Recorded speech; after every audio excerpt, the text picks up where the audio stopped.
Hulda, Hafsteinn og Rannveig fengu 4.000 krónur fyrir sameiginlega vinnu sína. Þau skiptu í hlutfalli við vinnutíma en Hulda fekk 1,7 sinnum meira í tímakaup en Rannveig og Hafsteinn fekk 1,2 sinnum meira en Rannveig. Hulda vann 2 tíma, Hafsteinn 4 tíma og Rannveig 5 tíma.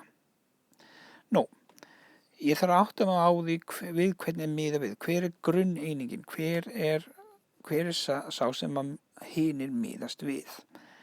Og ég sé hérna í textanum að Hulda fekk 1,7 sinnum meira en Rannveig. Þannig að Hulda miðast við Rannveigu. Hafsteinn fekk 1,2 sinnum meira en Rannveig, þannig að hann miðast líka við Rannveigu. Þannig að Rannveig er þessi grunneining sem aðrir miðast við. Þó sýni ég þetta hér, 1 sinnum 1 er jafnt og 1.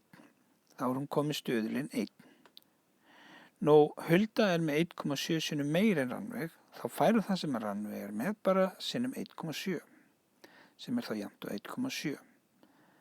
Hafsteinn með 1,2 meira en Rannveig, þannig að hann fær það sem Rannveig fær sinnum 1,2, sem er þá jafnt og 1,2. Nú, Hulda vinnur 2 tíma, Hafsteinn vinnur 4 og Rannveig vinnur 5. Þannig að ég tek þessa stuðla og margfalda með tímakaupinu, þá fæ ég loksins út eitthvað sem ég get miðað eða blandað saman og nota sem grunn til að deila út með. Þannig að 1,7 sinnum 2 er 3,4, 1,2 sinnum 4 er 4,8 og 1 sinnum 5 er 5. Leggjum þessa stuðla saman og þá fæ ég út 13,2.